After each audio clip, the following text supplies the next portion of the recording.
We're not interested in selling the cheap throwaway stuff, but if you're looking for good product, I encourage people to shop around, see that we are competitive, and we're going to take care of you. And people wonder, they'll shop around and say, wow, how can you be competitive with a big box store or whatever? We're in the largest buying group in the nation for electronics, so we can be competitive and offer you the service and everything to go along with it.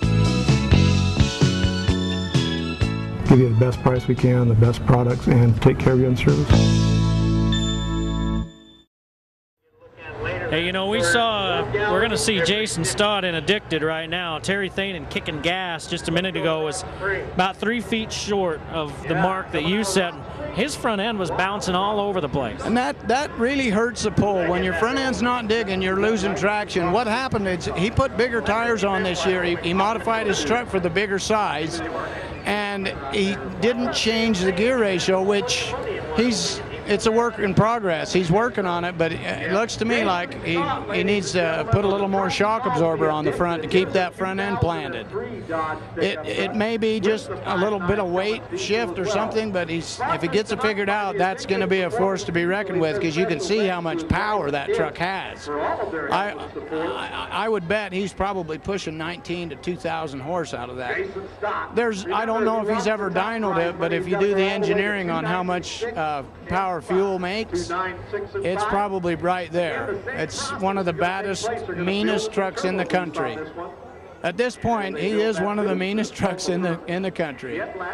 So you're all right with him not having it figured out tonight to keep you in first place, but when they do get that all tweaked up, there's going to be trouble, huh? I'll have my homework cut out for me.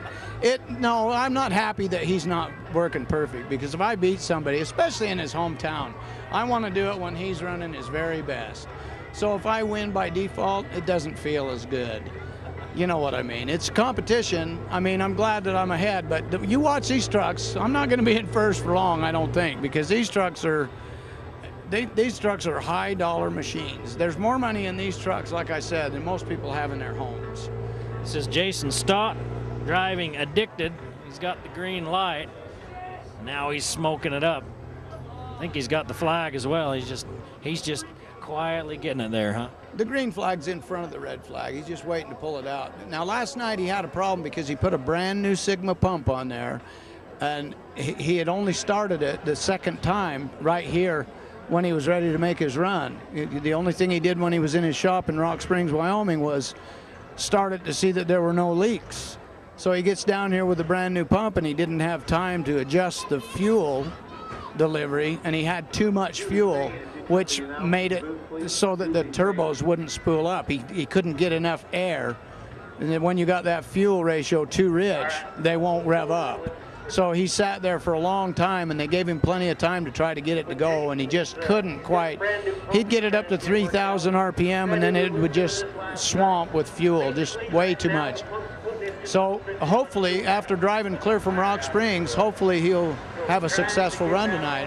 I wish him the best. That looks like the same problem he's having here tonight. I don't know, because they don't like to run under every single condition. Yeah, time will tell. The air feels good tonight, though. He might have a better chance of spilling it up. I don't know that that's the problem. If he might have had the air valve shut or something on it, but it looks like he's going to run tonight. He's not pumping near the smoke that he was last night. Last night he could have abated mosquitoes, which is what I did earlier. It was mosquito abatement. Here on the west side of the valley, you need to do it a little more. He's going to spool it up. You can hear the turbo coming. He's going to have a good run. Yeah, listen to that RPM come up. Yeah, he's going to have a great run. That is absolutely insane. He's trying to feather the throttle to get it to hook to the track. That's why you can hear him. He didn't have a very good pull because he wasn't hooking. He could feel it. Too much wheel speed, maybe. They call that blowing the tires away. You're blowing too much dirt. You're not grabbing it. You're just spitting it out. So it'd be like a boat getting on top of the water. You don't want that. You want your truck to hunker down and hook. That's why they call it the hook. When you feel that sled weight, then you pour the coal to it when you feel that hook. He might have got on it just a little bit too soon. 2:12 even for Jason Stott and Addicted. Well, here's an impressive looking rig coming up right now. Ken Jones in 2 Wild Diesel, and look, this one looks nice too. Every one of these vehicles in this one are a sight to behold. This truck is definitely a showpiece. If you get a chance ever to see this truck, when the body's lifted, it has a tilt body that lifts up, and you can see the whole chassis, a custom tube built. It's one of the most impressive pull trucks I've ever seen. The paint job, everything on this truck has been done right.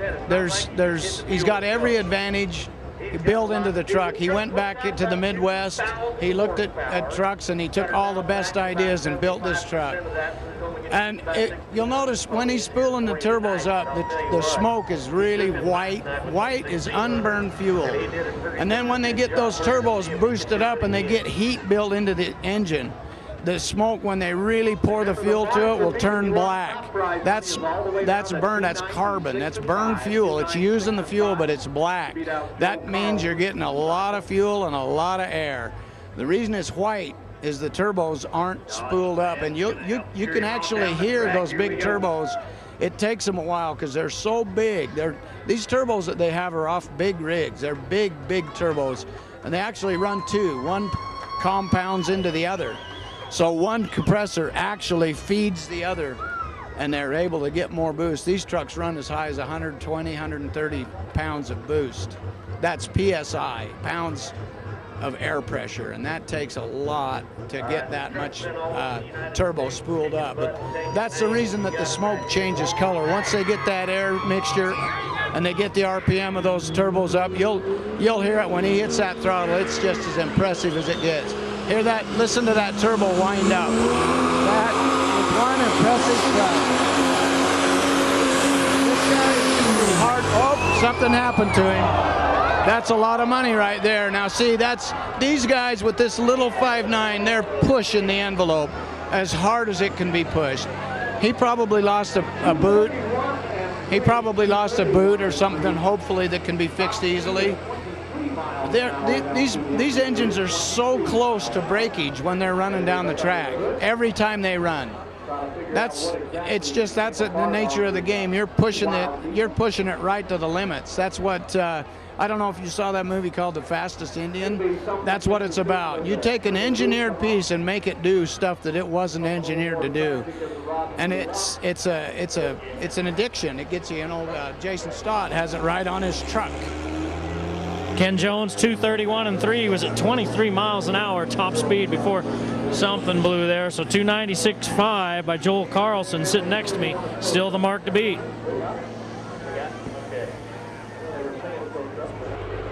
Well, here's Russ Prescott. He's driving all jacked up. We've already seen All Jacked Up Jr., All Jacked Up 2, driven by Pete Prescott, took 4th in the sportsman classification. That's Pete is Russ's dad. Like I said, it's a family affair. And Russ has taken this Ford and put if you truckers know what a DT 466 International is, that's what this truck has in it for the power plant. Is a souped up DT 466.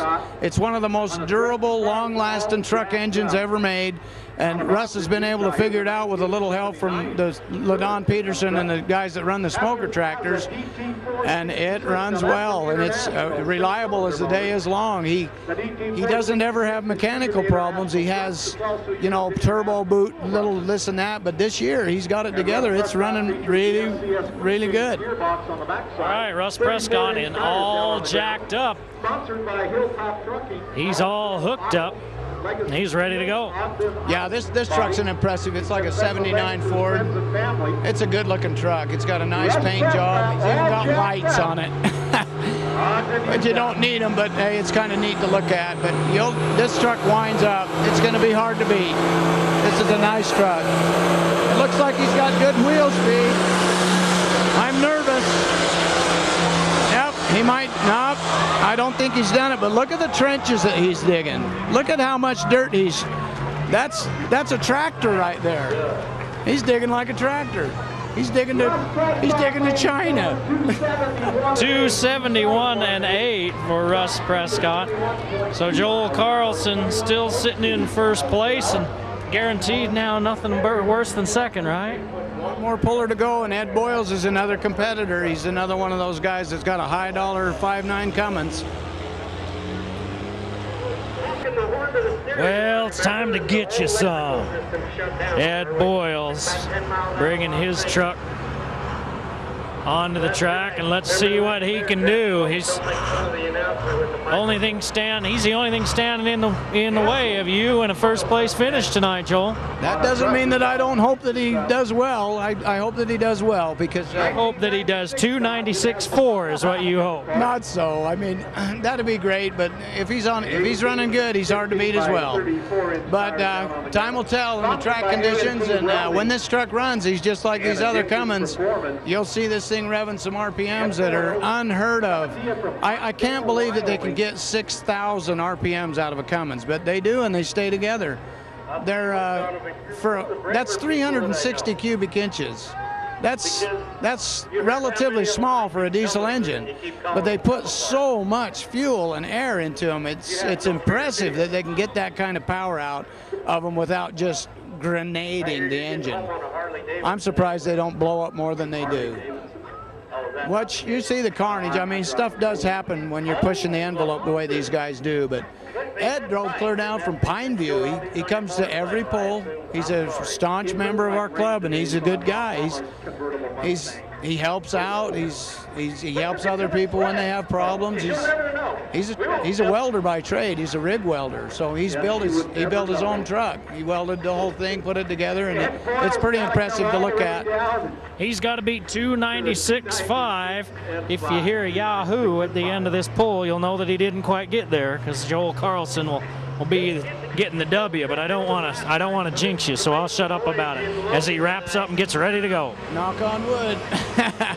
There he goes. He's got her spooled up, so I don't believe he's going to have engine problems. And he's definitely revving some RPMs. It looks like he's got some good wheel speed. Oh, he's got problems. I don't know what's happening, but something's sputtering. He's got fuel troubles, but he still looks like he's got a long pull. I don't know how far he went, but he looks like he's down there pretty good, and for having problems, he might have done it. Yeah, something happened there. We see some smoke and some carnage. Hopefully he'll be able to get it fired and backed off the track, because nobody likes to see that. With that high dollar engine, nobody likes to see mechanical problems, especially when you've driven that far. But you know, I know the crowd likes to see a little bit of breakage, but when a guy loses a motor, it's just sad, because you never know. I mean, how long is it going to take him to come back if he has to rebuild it? But that looks like it got hot to me. Yeah, it doesn't look good at all. They're right out there in a hurry taking a look at that, but well, that means that you're going to walk away with the prize, 296.5 for Joel Carlson and 2 Psycho winning the super modified diesel class. Congratulations. Well, it's vindication for taking last place last night. It comes and goes. I'm happy either way. I mean, last night was fun. I don't like taking last place, but that's the way it goes. Sometimes you win, sometimes you lose. It's a good sport. I don't know if you've ever been to the drag races and watched the alcohol. Yeah, I have. These have basically the same engine as the alcohol dragsters. They're blown. This one's got a Donovan Hemi in it, and that's an interesting combo to put a Chrysler Hemi in an old Chevy. But you know, I got a Detroit in an old Chevy, and Russ has an International in a Ford. Katie Nybar's got a Chevy in a Ford. And, you know, whoever thought that you'd put a small block Chevy in a T-bucket Ford? But there's thousands of them. It's a mechanical thing. If you're mechanically inspired and you like to do stuff like that, you'll come out with a Chevy with a Chrysler Hemi, and it's an impressive Chevy. Watch that thing come off the ground.